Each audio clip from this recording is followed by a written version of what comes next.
Strength training sucks. Yep, strength training sucks. So in this video, I'm going to share my top 10 tips to make strength training suck a little less for us women over 50.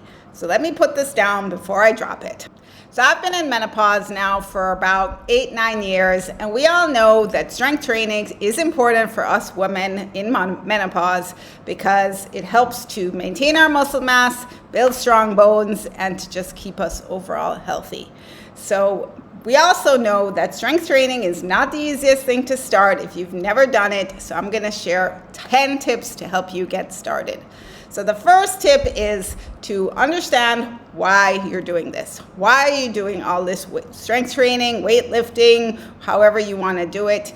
We know that it is important for us to maintain our strong muscles, strong bones, manage osteoporosis, osteopenia, but just to help us to live a long, happy life so we can do all of the things that we love to do.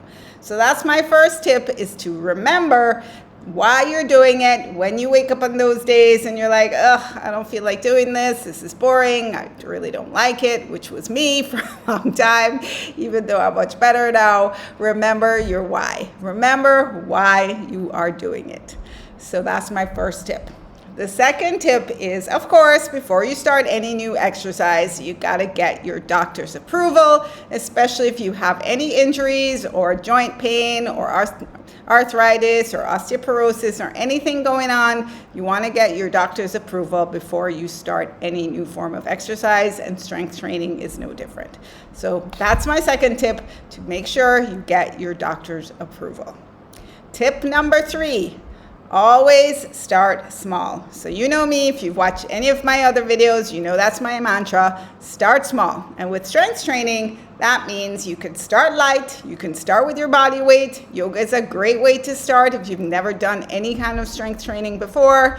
And then once you progress from your body weight, maybe you move on to light weights, literally 2 pounds, 5 pounds, 7 pounds, or you can also use bands. So these are bands which are great for doing some type of resistance training, which are, a little less intimidating than those big bulky weights. And you can actually buy these and get them to your house easier than you can also get weights at home if you want to work out at home. But start small, start slow, progress slowly. So you can even start with just 1 or 2 sessions a week of maybe 10 minutes, 5 minutes, 2 minutes. Maybe you just do 1 exercise to start. I'm a big believer, start small. But start small and progress very slowly, making sure that you always have at least 1 rest day in between your sessions. So that's my third tip for getting started with strength training, to make it suck a little less. My fourth tip, and I gotta check my notes here, is to get guidance. Yes, ladies, it is important for us to get guidance. So whether that is a personal trainer, if you can afford one, great. If you can go to the gym, if you can manage going to the gym. I know a lot of these gyms do not cater for us women over 40, but if you're lucky enough to be able to find a gym that can cater to you, go to a gym, make sure you find a trainer there who knows what they're doing. If you're working with somebody online, or if you're just doing YouTube videos, be really careful, because there's a lot of good stuff out there, but there's a lot of not so good stuff out there. Or you can work with some other type of community or trainer that knows what they're doing. But if you can possibly get some guidance, you want to get some guidance when you're starting out, to make sure that your form is good, to make sure that you're not hurting yourself, and to make sure that you're getting the most out of your workouts, hopefully to make it a little more fun.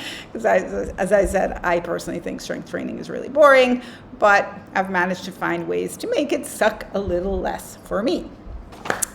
All right, so next tip is, we hear a lot about lifting heavy. Yes, once you get to a certain age, you want to be lifting heavy to build back some of the muscle mass that we are losing. Now, that doesn't mean you necessarily have to be lifting 100 pounds, but you do need to be lifting weights that are going to challenge your body enough to stimulate muscle growth. So this is, again, why it's important to get some guidance so you know how much you should be lifting, how many reps you should be doing. There are, as I said, there is a lot of information online about it. I'm not a personal trainer, but I have worked with personal trainers for a long time, so I have a pretty good idea of what I'm supposed to be doing. So I basically work out for myself, and I teach an online strength training class just using body weight for the most part. So you want to be challenging yourself enough, but not overdoing it and not risking getting injured. So that's my next tip. After that, next tip, make sure that you warm up and cool down. So warming up could simply mean going for a 5-minute walk, cycling on your stationary bike if you have one, just any movement, you can walk on the spot, you can do modified jumping jacks, any movement to just get your blood circulating, warm up the muscles before you start to do any form of strength training. And then when you're done, you want to cool down, you want to do some stretches, whether yoga stretches or something else, but you want to be cooling down after you're done to make sure you stretch those muscles that you've just worked, especially focusing on any areas of tightness. So, if you're tight in the hips, shoulders, hamstrings, make sure you focus on stretching those areas. And I always recommend holding these stretches for a minimum of 20 seconds, ideally 30 seconds. But, listen to your body and do what's right for you. Okay, my next tip, as I mentioned, listen to your body, do what's right for you. If you're tired one day and this was a workout day, but you're really exhausted, please don't push it. Just rest. It's okay to rest. As we get older, we need more rest. We need more recovery time. It's not worth risking an injury. Just rest. Okay? Promise? So before I go on, let me know how you find strength training. Are you doing it? What do you like about it? How do you make it suck a little less for you? Or maybe you're just one of these women that love to do strength training, love to lift weights or work with bands or whatever. And if you are, I'm happy for you. I'm getting there. All right, my next tip. Fuel and hydrate. So we know how important it is to stay hydrated, to drink water before, during, and after our workouts, to make sure you're hydrated. And then it's also important to get enough fuel. So you want to be eating adequate protein, especially after a workout. You want to be eating some form of protein within an hour of your workout. So make sure you give your body the fuel that it needs to build back your muscles to build your muscles after you have worked them. Okay, so protein and water, hydrate and fuel. All right, I just got 2 more tips. Don't judge your progress by the scale. Nope, sometimes when you start a strength training workout and you're building muscle, the scale might actually go up because guess what? Muscle weighs more than fat. Muscle weighs more than fat. So I remember when I started seriously strength training, the scale actually went up and I was like, what is going on? OMG, why is the scale going up?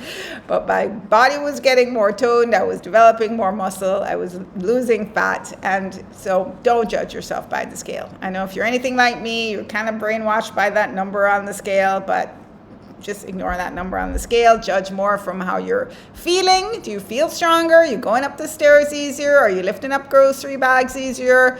Judge by how you feel. And also you could judge by how your clothes fit. Are your clothes fitting a little looser or not? So that would be a better indicator of how to judge your progress than using the scale. Okay? And then the second to last tip is habit stacking. Habit stacking. I'm a big believer in habit stacking. So as I said, I find strength training super boring. I was never able to do it until I decided, okay, I have all these podcasts I want to listen to. I never have time to listen to podcasts.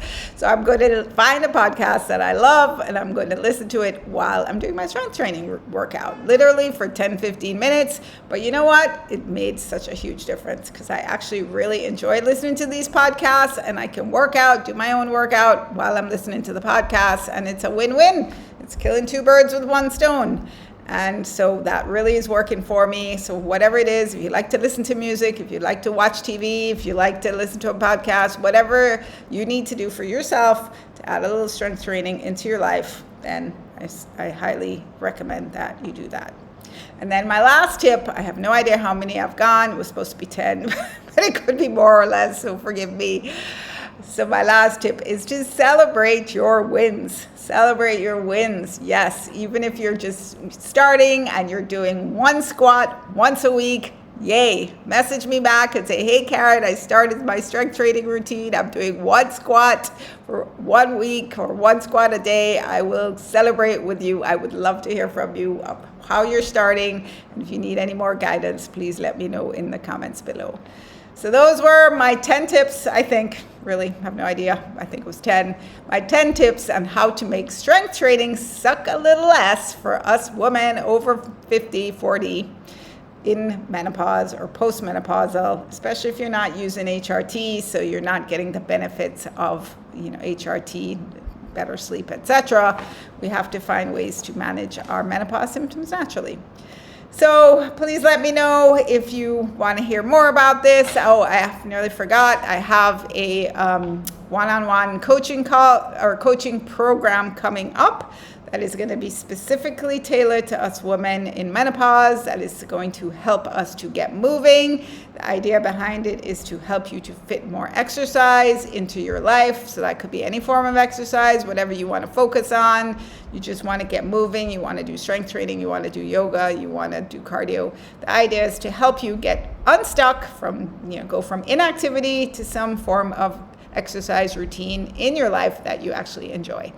So I'm still working on the details. You can let me know if you're interested just by signing up for my VIP waitlist. No obligation. It just means that you'll be notified before others and get special access to the program because I am limiting the number of spots that are available, and you'll get special bonus pricing. So yeah, sign up for my VIP waitlist if you're at all interested in this coaching. And you can watch the next video here, which is going to be yoga for women over 40, but it's going to focus on strengthening. So yes, you can get strong with yoga, but once you progress beyond yoga, you might want to think about lifting some weights. All right, that's enough for today. I hope you enjoyed this. Let me know. Thanks.